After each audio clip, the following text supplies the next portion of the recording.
Welcome to Heal the World Show podcast.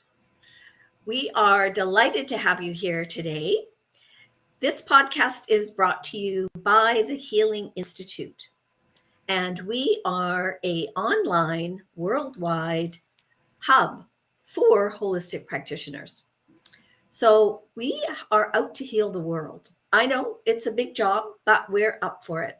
And the Heal the World Show podcast each week has a wonderful healer, author, lots of times practitioners. We like to interview somebody who's made an impact in the world and is making an impact. And so that we are all part of this amazing family of creating a proactive wellness society. I believe we've been a reactive illness society for too long. So it's time for us to be a proactive wellness society. Now, I have been studying healing and integrated healing and also holistic healing. I've used it for myself for the last 20 years, and it works. We actually are finding the root cause of what's going on with people, not just looking at symptoms. And so, why is this important to me? Well, because we did have a tragedy in our family a number of years ago, in that my mom passed away at age 61 due to being on a medication for a very long time. And her doctor never advised her that being on that medication for a long time could have affected her kidneys. So she, in fact, died of kidney failure, at a very young age. I was actually 5 months pregnant with my son. It was right before Christmas. And so not only was it a tragedy that her life was cut short, but my children never got to meet their grandmother. And I really don't want that happening for anybody else. So we are really looking at alternate ways of being well and staying well on our health journey because we're all on a health journey. So I want to be able to introduce today my guest co-host, Maya Doucette. I'm very delighted to have her here.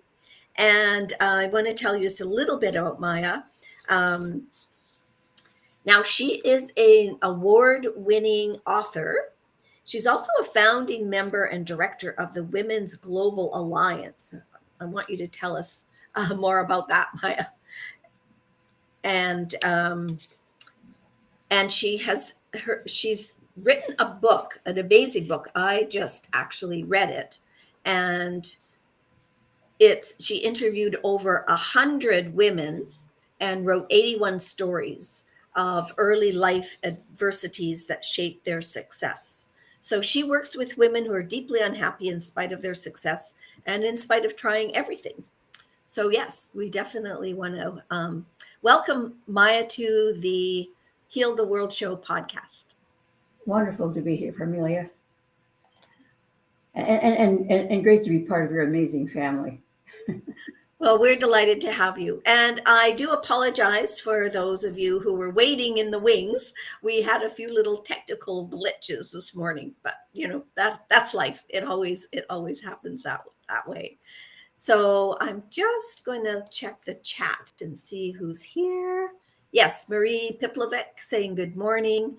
Marie is one of our practitioners on the website. She's a conscious breathing facilitator, and she's also working now with women who have been going through midlife challenges, especially around burnout.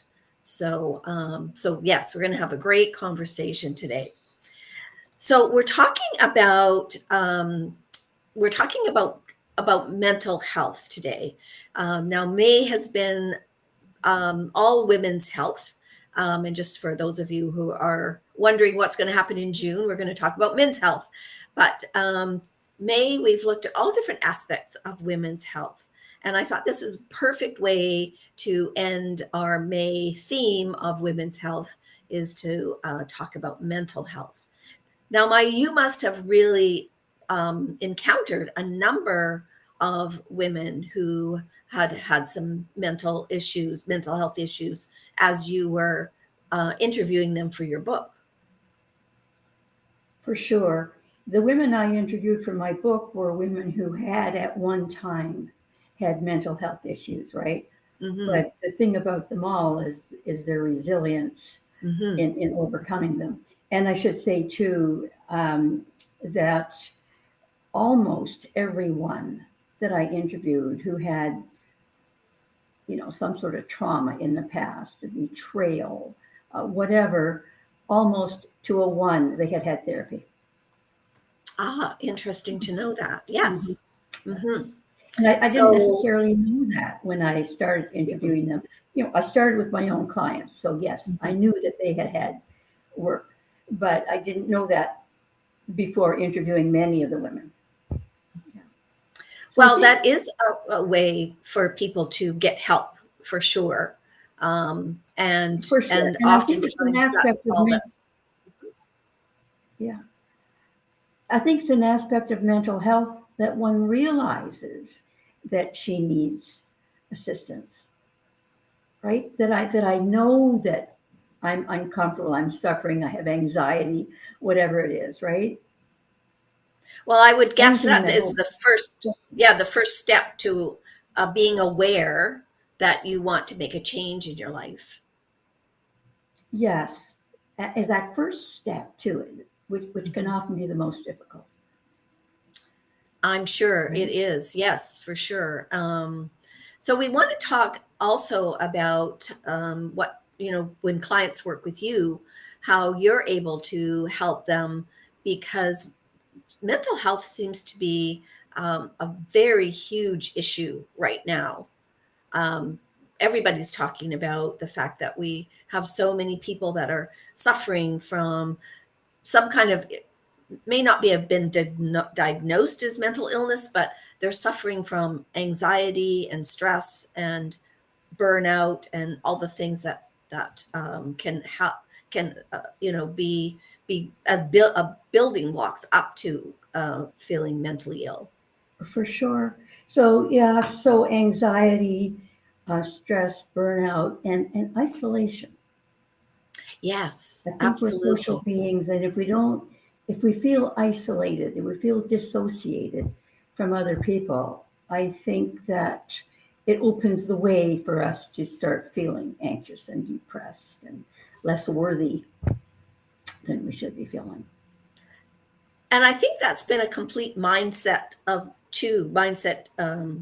and also a change that we've realized since the pandemic. I think over the many many years of history, we've kind of been um, we've been shown maybe something that we should be individuals, that we should be strong. We're going to be we can do it ourselves, but I think the pandemic, with us all having to be, um, when everything was locked down, we actually found that we needed other people. We needed to have other people in our lives. Very much. The pandemic certainly highlighted that for me. Hmm. Hmm. That I Yeah. missed. You and I are on the internet a lot, so we get a lot of interaction, and that's lovely. Most people don't have as much interaction on the internet as we do, but even with that, I missed in person for sure. Yeah. Yeah, Yeah, absolutely. And you and I both have businesses, so we're on lots of networking platforms and things like that. And I have to say thank you very much for all those people that started the networking platforms during the pandemic, because that certainly oh, helped us I'm get with you. closer. I'm with you on that for sure.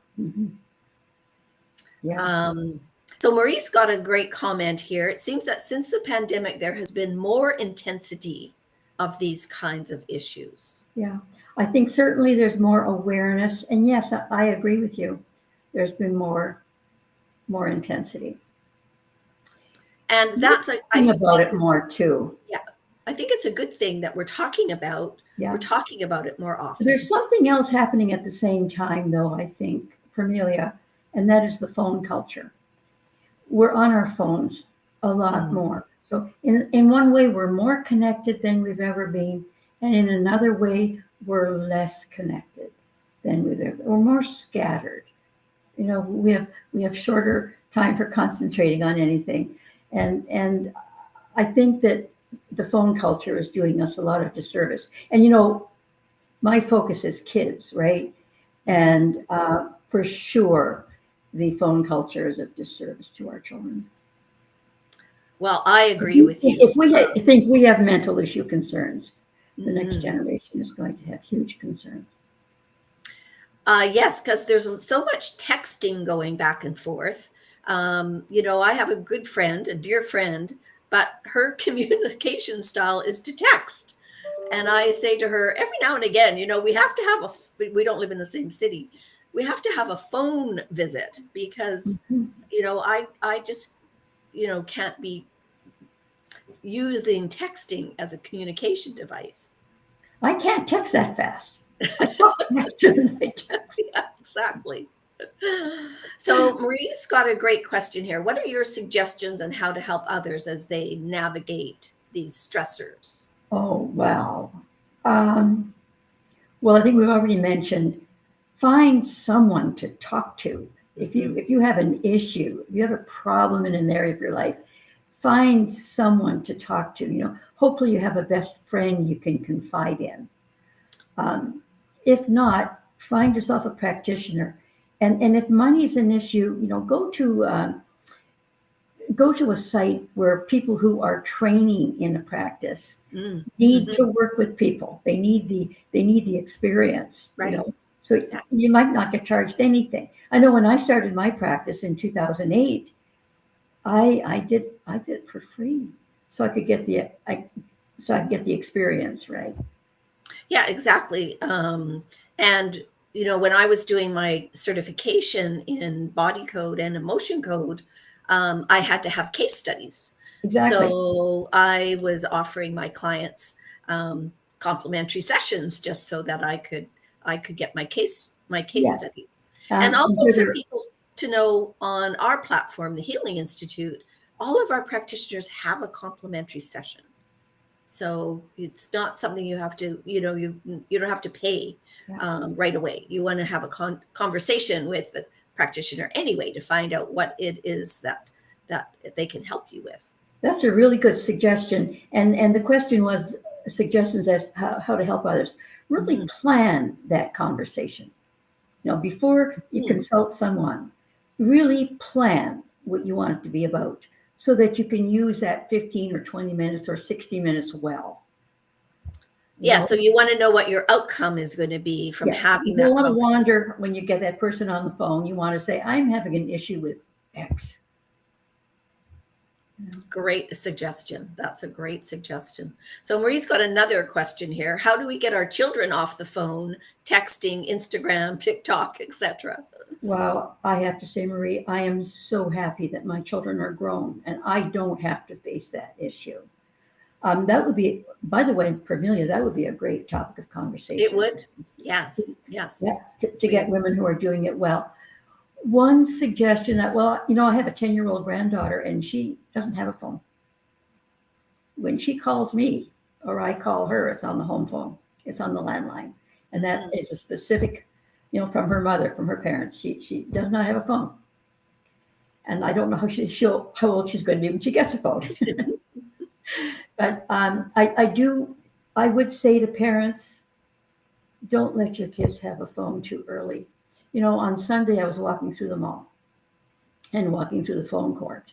And I can't tell you how many times I saw in the booths, you had a parent or two parents, and you had a child or two children, and everybody's on their phone. What are those children doing with phones? I mean, that's a perfect time to interact. It's a perfect time to Yeah, connect with your child, right? exactly. Build that relationship with your child. So I think, to me, it's just common sense. Restrict the time. And I had a friend years ago. This is when we all had landlines. Nobody had a cell phone, and she had four kids. And when her kids came home from school, and she had a retail store, so she'd be home at maybe 6 o'clock at night. From the time she got home until the time they cleaned up and the kids went to bed, she had unplugged the phones. Her kids never found out. She set it up so that Nobody could use the I phone. love it. That's harder to do today, Yeah, you right? can't do that No, now. we can't do that today. But you could have some discipline in your home and say, you know what, kids, and my older granddaughter has to put her phone on the counter when she comes home from school until the homework is done and until dinner's over. Sometimes we have to be parents. We do. We I've can't. often said, We can't be afraid of imposing discipline because fair discipline is good. yes. Well, and it's not, discipline as we think of it, that there's that kind of it's actually um, teaching your children boundaries, which is another big topic that we could talk about. Um, and knowing that there are certain times and certain places for certain things. Absolutely. I love it when I see a family that are having dinner around the dinner table, which doesn't happen all that often, but nobody has a phone. They've decided that all the phones that in the family will be, on a table somewhere away from the dining room or in a basket someplace. So people are not on their phones all the time. Yeah. Family time has to be important, and it's so much more difficult to get today. I agree. We're Yes. taking kids to their soccer games, their music lessons, whatever Mhm. they're involved in, and it's hard to even meet at the same time. So when you are together, put the phones down. Yeah. Have quality time. So Marie said, I see so many kids so attached to their phone and trying to be like the others because they see, other people are on TikTok or Facebook or Instagram. And it seems like that pressure to fit in is more now with all these apps. Very much so, and I see that pressure as really destructive. Yeah, for I sure. really do. Do you know, how does your 10-year-old granddaughter, how does she navigate with her friends who may all have phones and she doesn't have a phone? That has never come up in conversation. Hmm, interesting. Yeah. Yeah, we're telling jokes and we're telling stories, and she's teaching me some big words I've never learned, like fear of snakes, and um, that has never come up. Hmm, I don't know that she thinks she's deprived. good. Good. Yeah, I like that. Yeah. yeah, I do too. But that's not usual. I think we're giving our kids phones too early. I I just had agree. a thought, Marie, and I don't know if this is worth anything. So maybe I shouldn't say it. But what if one spoke to one's child and said, why don't you be the leader? Why don't you show the kids that you can have fun without being on the phone all the time? What if we experimented with that? Yeah. Teach leadership. Hmm. That's a wonderful thing to have as you get older. It's Absolutely. much better to be the leader than it is to be a follower. Set the pace. I know. I remember when my children were teens, early teens, and they wanted their own computers, and they wanted to be on the internet, which luckily was just starting. Facebook, I think, had just started. Mhm. Um, and I don't know how I found out about this, but because and this probably is going to sound weird because now everybody has got access to the internet, but we didn't then. There was a main cable that came into the house, and I had access as the parent. So I had a program that was called Net Nanny, which I could set the time from morning to night or different times during the day that they could be on the computer on the internet. Or just like my old friend who used to disconnect the phones. Yeah, exactly. Yes. The same thinking process. So, my oldest daughter, she's a night owl, so she could be up till like midnight. And so I was trying to thought, okay, well, I'm gonna stop her access at 11 because then she can get into bed. Well, of course, she wasn't getting into bed right away. If she had to do this and she had to do that and get a snack and yada yada. So she was still up till midnight. So then I set it back another hour to 10. Oh, she was really annoyed at me that she had to hop off at 10 o'clock. But at least it gave some time that then she could wind down from all her conversations with all her friends and get ready, because this was a school night. We're talking school night. So, I didn't really think that it was good for her to be up so late. And even if she wasn't, able to go to sleep, she could read a book. She could lay in bed. You're touching on something today. A lot of children are sleep deprived now because of their phones. Really? And that's destructive to their health. Yeah. Yeah. So a suggestion would be, at a certain time of night, they leave their phone on the kitchen table or somewhere that you agree upon, and it's not looked at again until morning. Yeah, that's great. The child can always blame his or her parent. Oh, yes. I'm quite willing as a parent to take the blame if it's good for the child. Yeah, I was quite willing as a parent to take the blame too. I'd say to her, just tell your friends I'm a horrible mother. My parents won't let me. Yeah, she's terrible. She's horrible. We have to be willing to put up with that because it's going to happen. Well, and as I said earlier, we have to be the parent. Yeah, we have to be the parent. Oftentimes, I said to my children, I'm your parent. I'm not your friend. So we have boundaries, and, we had lots of good times and lots of fun, but there was boundaries around certain things. Yeah, I agree with you, Pravillia. I don't think it's possible, particularly when they're still younger than their teens, in their teens and younger. It's not possible to be their friend as well as their parent. No. So tell us, do you have some stories that you can tell us about some of your clients that you've worked with? Now, if they came to work with you, what would be the result? A lot of our audience likes to know, working with the guests we have on the show, what kind of results would they get? Okay, so first of all, one of the things I find really interesting is that when people contact me, when they become my client, they tell me they've tried everything. Have results. So whatever they've done never got to the root cause. Right? We've taken off layers, but there's still some repetitive pattern going on. There's discomfort, there's that challenge to the mental health, whether it's called that or not. So my gift is to be able to go in at the theta level and actually change the subconscious, which is where all the ills lie. Beautiful. Yeah, because we know from everything we're taught and everything we read that the subconscious is at least 95% of what goes on with us, right? Absolutely. So we need methods that go that deep.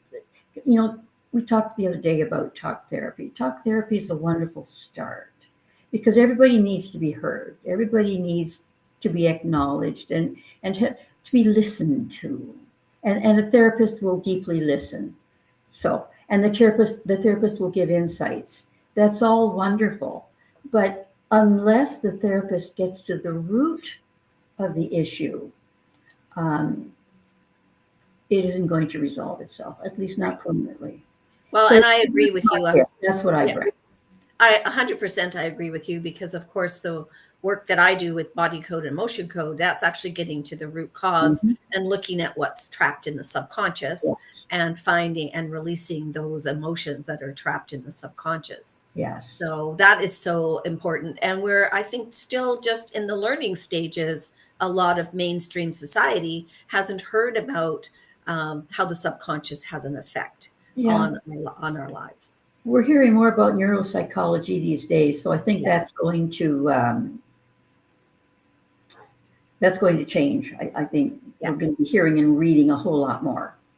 And it's out there. We're starting to see more studies. We're starting to see more. There's more discussion about it. There's more books being written.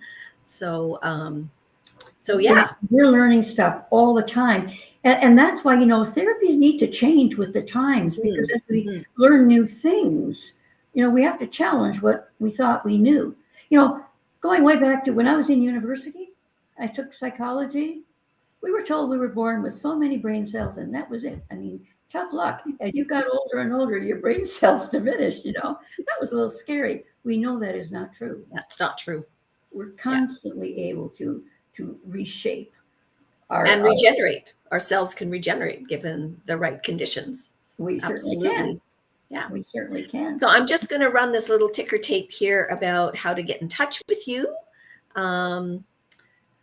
Mia has a beautiful offering. It's called the Journey to Self-Power Manifesto that she sent me. And so I will send that to our guests that came on today, definitely Marie.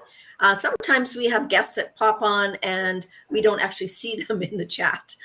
So we will go through the chat after the event today, and we will we'll connect with you and let you know and send you the information to how to connect with Mia, and also the Journey to Self-Power Manifesto. I love that.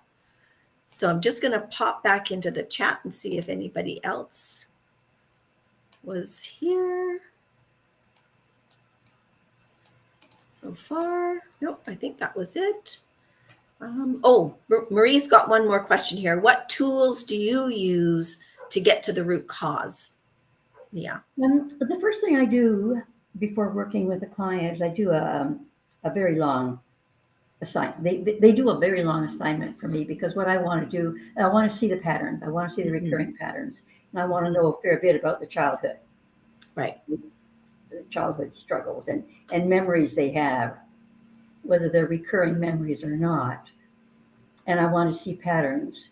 So that sort of gives me the lay of the land. Mm-hmm.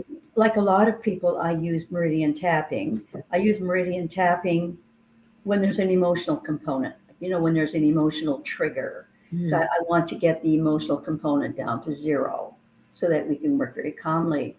But I have been trained, actually, I learned how. I've become very skilled at identifying the root cause and then changing it right at the subconscious level. Beautiful. A lot of that is intuitive, but a lot of that too is that I took training in it. Yeah. Yes, excellent. Wonderful. Well, I'm delighted that you were able to hop on, and we finally got our technical difficulties. Which is probably why we don't have as many people in the chat, because it took us about 15 minutes to straighten ourselves out, didn't it? It's all right. That's life. I'm sure it was all at my end. Yeah. So, we do have a big ask. We're out to heal the world. We ask that you forward this podcast to your friends, family, your connections. Let people know about us. And we do this podcast every Friday morning, 9 a.m. Pacific time. And let people know that the Healing Institute is available for them, and our amazing practitioners that we have, and that they do get to the root cause of what's going on. So I have a vision to create a community of expert health practitioners. We customize the unique treatment, so it's not a one-size-fits-all. It's one-stop shopping for the clients, because when you come to our community of practitioners, if you came to one practitioner and we thought that, you could really benefit from another practitioner or the other practitioners that are on the site, then we recommend people back and forth. So our motto is also service with love. Just want to let you know that. So we are coming from the heart, and we are out to heal the world. So thanks again, Maya, for coming to be part of us and being our guest co-host today. My pleasure, Cornelia. I enjoyed it. And I wish we had more to say to parents about how to deal with social media and how to deal with the phone culture. It's baffling. Yes, we need more tools. It's a big, big challenge. And that isn't my area of expertise. I could recommend a few people to you, Cornelia, that you might want to interview. Yes. Who could have more insight into that. Yeah, I think that would be a great podcast to talk about. Because all the people I interviewed and all the 81 stories of age 8 and under, those were all years ago. It was long before the internet and long before the phone culture. Yes, definitely. All right. Thanks again. And Thank we'll you. see you next week on Heal the World Show podcast.